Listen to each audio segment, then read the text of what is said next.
Seria interessante se todos os seres humanos pudessem, até o resto da vida, fazer um simples alongamento, entrar em um campo de areia para jogar bola ou uma partida de vôlei. Mas a gente sabe que o tempo passa e nosso organismo tem determinados limites. E quando por algum motivo dores começam a aparecer, a situação se agrava. À medida que vivemos mais, cresce o número de pessoas com dores na coluna, articulações, doenças reumáticas, câncer, degenerações ou inflamações nos órgãos internos e outros problemas que podem provocar dores crônicas.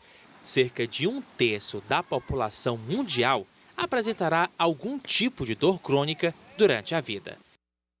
Aqui no estúdio nós vamos conversar ao vivo com o médico Leonardo Moura. Ele é neurocirurgião, é neurocientista. Bom dia, doutor Leonardo, tudo bem? Bom dia a todos os telespectadores. A gente falou aí de algumas dores, mas existem muitas outras dores que são crônicas. O que significa a cronicidade? Que você vai conviver, você vai ter aquela doença ou aquela dor para o resto da vida. Mas dá para conviver e ter qualidade de vida, doutor? Bem, dá. De uma forma geral, a dor, a diferença principal entre dor aguda e dor crônica é que a dor aguda ela serve como um alerta para o corpo. Então, por exemplo, você está fazendo a sua comida e, sem querer, trisca a mão numa frigideira quente e, subitamente, você retira a mão. Então, essa dor aguda ela serve como proteção do organismo. A partir do momento que a pessoa desenvolve algum quadro de dor crônica, que é uma dor persistente, por mais de 3 a 6 meses, isso não é normal. E isso, sim, precisa ser investigado, qual a principal causa dessa dor e como a gente pode fazer para melhorar a qualidade de vida.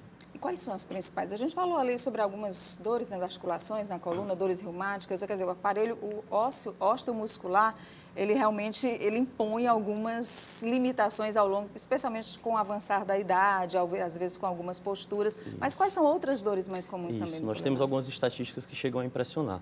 Por exemplo, em algum momento da vida, mais de 90% das pessoas vão ter algum tipo de dor de cabeça. Por exemplo, de cada 3 pessoas, 2 terão dor na coluna durante a vida, em determinado momento. E dessas 2, uma pode persistir com um quadro de dor crônica, né? Junto a isso, nós temos algumas dores associadas a quadro de estresse ou quadro emocional.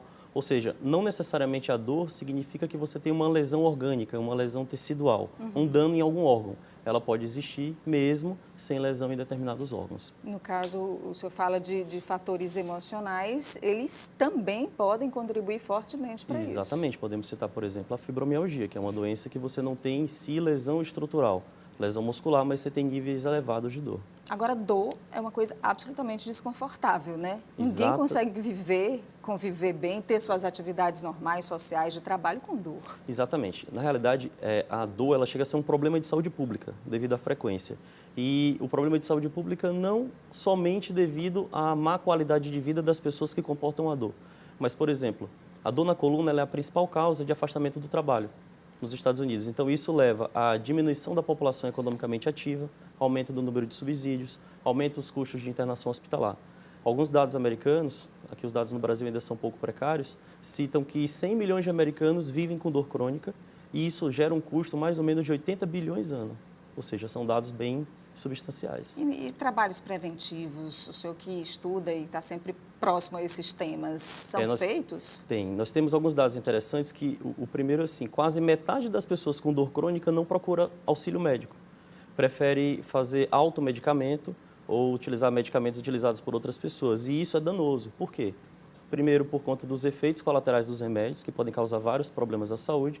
Segundo, existem algumas dores que pioram com o uso de determinados medicamentos errados, como, por exemplo, a gente cita a cefaleia por abuso de analgésicos. E terceiro, somente um tratamento precoce e direcionado para a causa de dor pode fazer com que essa dor crônica ela seja tratada e o paciente possa ter melhor qualidade de vida. Inclusive, tem uma pergunta aqui da Regina. Ela diz que sente muita dor de cabeça e que usa analgésico frequentemente. O senhor acaba de falar sobre isso e a gente entra numa outra questão. O senhor falava sobre a automedicação. E você chega na farmácia, qualquer pessoa pode chegar à farmácia e solicitar qualquer medicamento para dor e eles são vendidos livremente. Então, esse excesso, esse abuso no uso de medicação para controlar a dor acaba piorando o quadro em muitas situações. Exatamente. Então, um alerta para a população é que quando você vê que a dor ela não passa com determinado medicamento, de pirona que você tem em casa, o paracetamol, então é hora de procurar o auxílio médico para a gente investigar melhor o que pode estar causando. Em relação a dores de cabeça, existem mais de 100 tipos diferentes de dores de cabeça. 100? 100. Então, a classificação mostra vários e vários subtipos. Enxaqueca é uma das mais frequentes, cefaleia tensional também é frequente, mas também a gente tem que lembrar de cefaleias secundárias, né, que podem ser decorrentes de algum problema intracraniano, tumores na cabeça, aneurisma, hidrocefalia, algumas inflamações. Então, somente uma avaliação pormenorizada vai poder classificar qual tipo de dor de cabeça e propiciar o melhor tratamento. Então, se você sente dor e é muito desconfortável sentir, vá procurar um médico, investigar a origem dessa dor e procurar o tratamento correto. Nós conversamos aqui com o Dr. Leonardo Moura, que é neurocirurgião, neurocientista e também especialista em dor. Muito obrigada pela entrevista. Eu que agradeço. Um bom dia.